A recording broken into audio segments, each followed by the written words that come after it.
కానీ అంతటి వల పన్నటం రాజేశ్వరి ఒంటరిగా చేయగలదని నేను అనుకోను. ఇంకెవరో ఉన్నారు ఈ వశీకరణలో తనకి సాయం చేస్తున్నారు. ఎవరో ఉన్నారు తన కోసం ఆ భస్మాన్ని తీసుకొచ్చారు. ఇక ఆ మనిషి మహల్లోనే ఉన్నారు రాణాగారు. చెప్పులు వేసుకుని ముళ్ళ మీద నడవటం వీలవుతుంది, కానీ అవే ముళ్ళు చెప్పుల్లోనే ఉంటే అప్పుడు ఒక్క అడుగు వేయడం కూడా అసాధ్యమవుతుంది. మనం ఆ ముళ్ళుని వెతక్కపోతే ఇక మన కాలు రక్తపు ముద్దలా మారిపోతుంది. ఇప్పుడు ఆ ముళ్ళు ఎవరో మనకి కేవలం రాజేశ్వరి ద్వారానే తెలుస్తుంది. అసలైన నేరస్తుని మనం చేరుకోవటానికి ఒక్కటే మార్గం ఉంది, మన మరణం. మనం ఆ నేరస్తుని చేరుకోవాలంటే చావక తప్పదు గాయత్రి.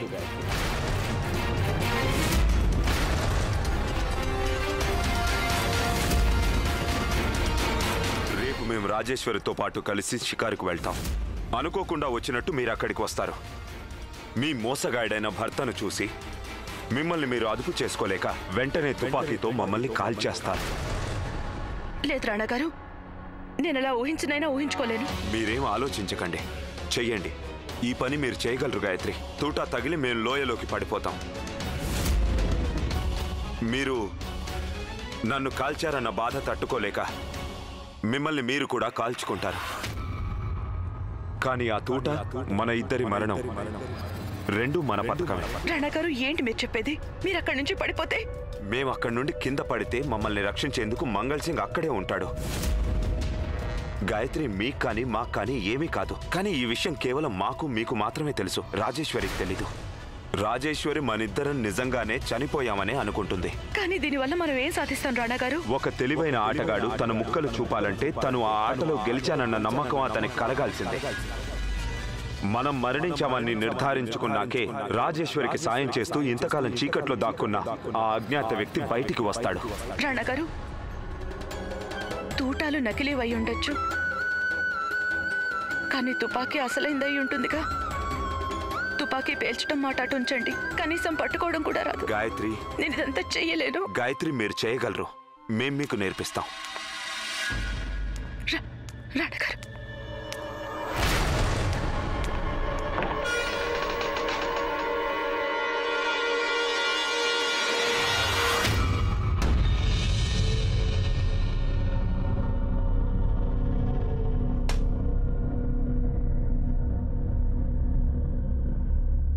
రాణి గారు, టీ సిద్ధంగా ఉంది. రాణా గారు ఎక్కడికి వెళ్ళారు? ప్రభువులు బయటికి వెళ్ళారు, ఇంకా సేపట్లో వచ్చేస్తారు.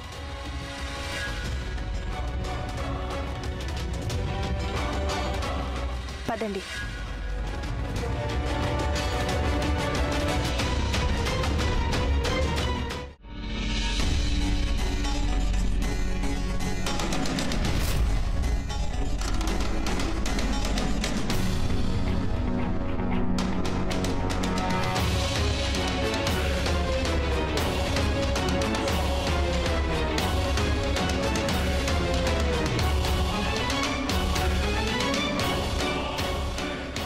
రాణా గారు, మమ్మల్ని కళ్ళు తెరవమంటారా?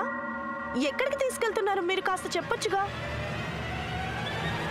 చూడండి రాజేశ్వరి,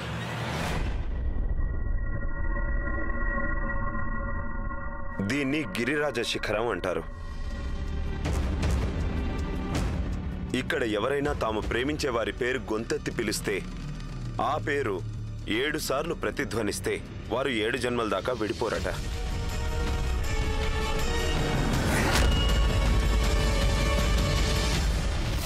మీరెంత మంచివారు రాణా గారు. మీరు ఇంతగా మమ్మల్ని ప్రేమిస్తున్నట్టు మాకు తెలీదు. ముందు మేము మీ పేరు పిలుస్తాం, అది ఈ లోయలో 7 సార్లు వినిపిస్తుంది. 7 జన్మల వరకు మీరు మా వారిగా ఉంటారు, పూర్తిగా మాకే సొంతం.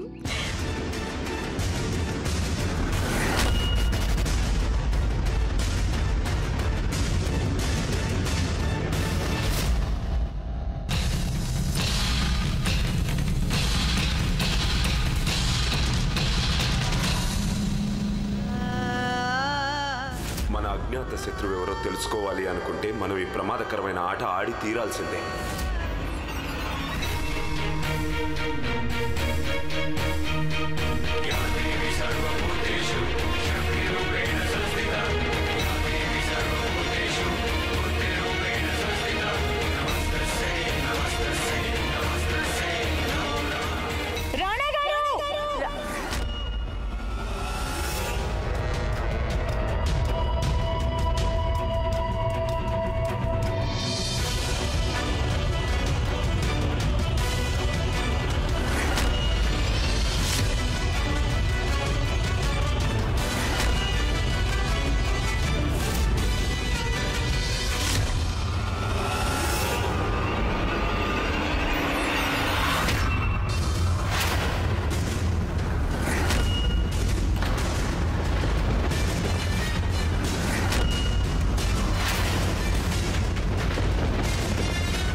గాయత్రి, పిచ్చెక్కిందా నీకు?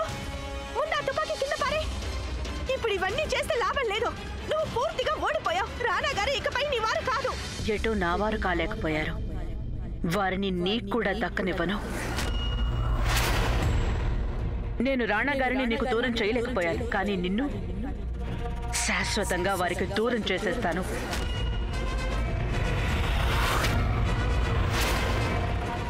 వద్దు గాయత్రి, మేము మిమ్మల్ని పని చెయ్యనివ్వం. రాజేశ్వరిని సమీపించాలంటే ముందు మీరు మా శవాన్ని దాటి వెళ్లాల్సి ఉంటుంది.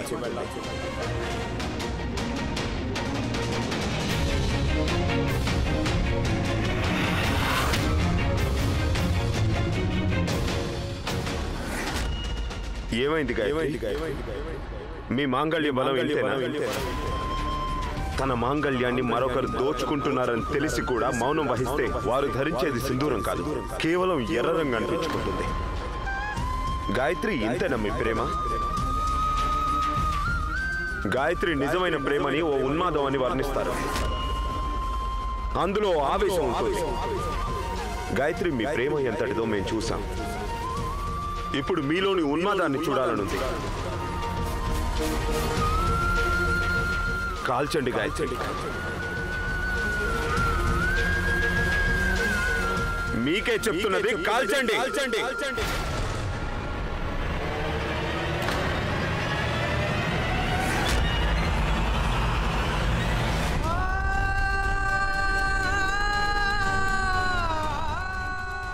కాల్చండి గాయత్రి.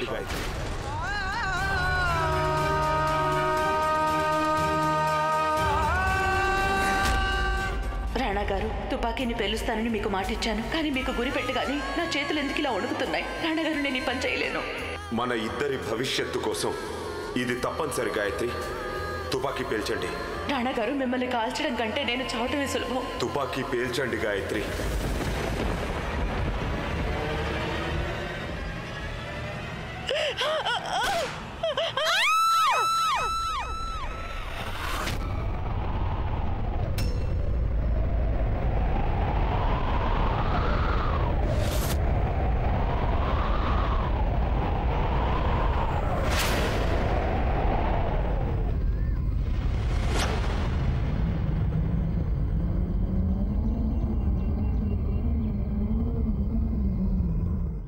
ఈ చోటు యొక్క రక్షణ బాధ్యతల్ని మహల్లోని సిపాయిలకు కాక మీ అందరికీ అప్పగిస్తున్నాం. ఎందుకంటే మాకు అస్సలు అర్థం కావడం లేదు. మహల్లో మాకు ఎవరు విశ్వాసపాత్రులో ఎవరు కాదు. రాణా గారి ప్రాణం ఇప్పుడు మీ చేతుల్లోనే ఉంది. ఒక్క క్షణం కూడా మీరు ఆదమరవకూడదు. వారు కళ్ళు తెరవగానే అందరికంటే ముందు మాకే ఆ కబురు తెచ్చివ్వాలి. అంటే రాణా గారు ఇంకా స్పృహలోకి రాలేదన్నమాట. మేం ఎటు వారిని స్పృహలోకి రానివ్వం.